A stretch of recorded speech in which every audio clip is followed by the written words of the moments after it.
I elevated racially motivated violent extremism to a national threat priority all the way back in June, I think it was, or the summer of 2019. And we have surged resources to address that, and the pace of investigations and arrests over my first 3.5 years as director, doubled, or in the case of arrests, even tripled in this space. So we have been working hard on it, but we do need more resources in this space, and our fiscal 22 budget specifically asks for more resources to help address the domestic terrorism threat.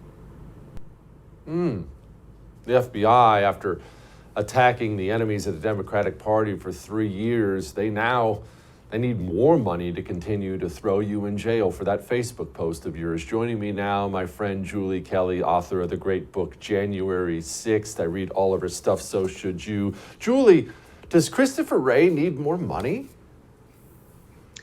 Christopher Wray needs a lot less money. He also probably needs some deep interrogation by Republican investigators for his bogus narratives about domestic violent extremists. Jesse, he's asking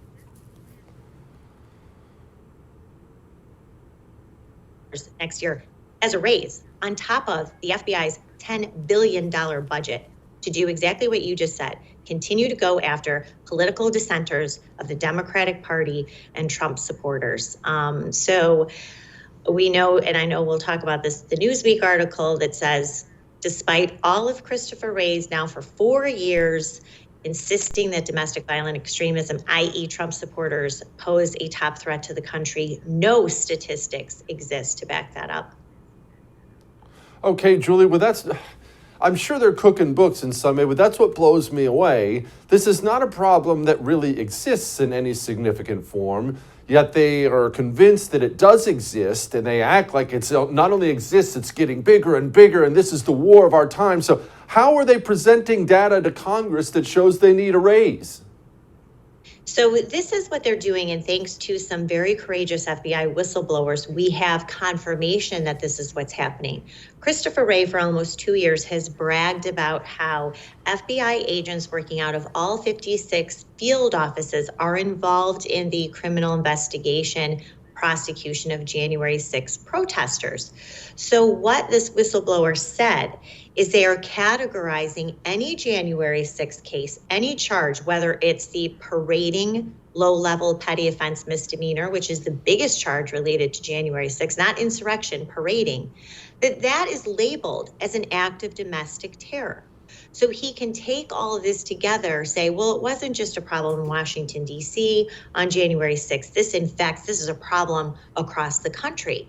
That's how they're cooking the books. What we know now from this Newsweek article is despite all of this hyperbole and even cooking the books, they can still only come up with about 2,700 cases in a country of 330 million people, 2,700 cases of domestic terrorism, more than a third, this official told Newsweek, I suspect it's a lot higher percentage, more than a third tied to January 6th. Oh, gosh. Okay, no, I'm scared to even ask this question. Surely the new Republican House is not going to increase the FBI's budget, Julie. Right, yes. I'm sure they've got their big red pen ready to scratch that out. Don't miss Jesse Kelly Breaks History, Che Guevara, the latest episode of a new series available now exclusively for First TV supporters. Visit the First TV app or thefirsttv.com to subscribe and start watching today.